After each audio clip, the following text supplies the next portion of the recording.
అబ్ key bar BJP సర్కార్, మరి కేంద్రంలోనా రాష్ట్రంలోనా ఏమో తెలియదు కానీ ప్రజలకు మోడీ కీలక సూచనలు అంటూ చూస్తాం. డప్పు కొడుతున్నటువంటి ప్రధాని మోడీ.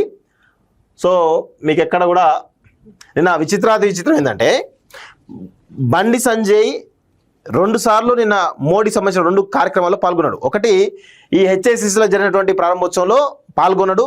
ఇటు మోడీ పక్కన రేవంత్ రెడ్డి, ఆయన పక్కన బండి సంజయ్ ఉన్నాడు. ఓకేనా. ఆ తర్వాత అక్కడ కూడా ఎక్కడ మన పెరేడ్ గ్రౌండ్స్ జరిగిన సభలో కూడా మోడీ పక్కన మోడీ పక్కన ఇంకో 2 సీట్ల పక్కన బండి సంజయ్ ఉండడం జరిగింది. కానీ ఎక్కడ కూడా మీరు గమనించండి, మోడీ బండి సంజయ్ తోటి కరచాలనం చేయడం కానీ కనీసం పలకరించడం కానీ ఏమీ చేయలేదు. నిన్న మీరు గమనించండి, జనరల్గా మోడీ వచ్చినటువంటి సభలో బండి సంజయ్ యొక్క హవా చాలా భారీగా ఉంటుంది. కానీ నిన్న ఎందుకు మరి ఏం కారణమో తెలియదు కానీ మరి మోడీ బండి సంజయ్ కలవలేదు, బండి సంజయ్ మోడీని కలవలేదు. సో ఇది కొంత చర్చ చాలా బలంగా జరుగుతూ ఉంది, చాలా బలమైనటువంటి చర్చ జరుగుతూ ఉన్నటువంటి విషయం గమనించాలి.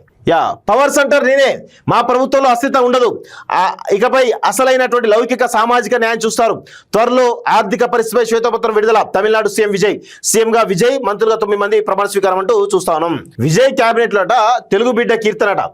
కీర్తన ప్రస్తుతం తమిళనాడు రాజకీయాల్లో విస్తృతంగా వినిపిస్తున్నటువంటి పేరు. ఆదివారం సీఎంగా విజయ్తో పాటు ప్రమాణ స్వీకారం చేసిన 9 మంది మంత్రులు ఆమె ఒక్కరే మహిళ.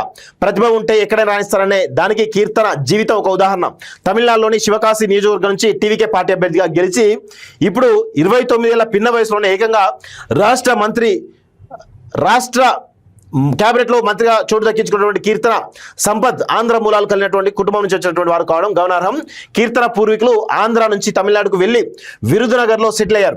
గతంలో తెలుగుదేశంతో పాటు పలు రాష్ట్రాల్లోని ఇతర పార్టీలకు ఎన్నికల ప్రచార సలహాదారుగా వ్యూహకర్తగా పనిచేసిన ఆమె ఆ అనుభవంతో నేడు తమిళనాడు రాజకీయాల్లో కీలక పాత్ర పోషించే స్థాయికి చేరుకున్నారు. టీడీపీకి ఎన్నికల వ్యూహకర్తగా పనిచేసినటువంటి రాబిన్సన్ టీంలో కీర్తన హైదరాబాద్ లో టీడీపీ ప్రధాన కార్యాలయంలో 4 ఏళ్ల పాటు షో టైమ్ కన్సల్టింగ్ గా పనిచేశారు. కీర్తన క్రియాశీల రాజకీయాల్లోకి రాకముందు షో టైమ్ కన్సల్టింగ్ ఐపాక్ సంస్థలో రాజకీయ సలహాదారు, డిజిటల్ ప్రచార వ్యూహకర్తగా పనిచేశారు. టీడీపీ, టీఎంసీ, డిఎంకే కోసం ఎన్నికల ప్రచారాలు కూడా పాల్పంచుకున్నారు. ఆమె స్టాలిన్, మమత, ప్రస్తుత ఏపీ సీఎం చంద్రబాబుతో కలిసి పనిచేశారు. ఎంఎస్సీ స్టాటిస్టిక్స్ లో పట్టభద్రులైన కీర్తన తమిళం, తెలుగు, ఆంగ్లం, హిందీ సహా పలు భాషల్లో అనర్గళంగా మాట్లాడగలరు. ఆమె 1996లో విరుదునగర్లో జన్మించారంటూ చూస్తాం. రాజకీయ పరిజ్ఞానం మెచ్చి అంటూ 29 ఏళ్ల వయసులోనే ఒక తెలుగు ఆడబిడ్డకు అవకాశం రావడం జరిగింది తమిళనాడు మంత్రిగా.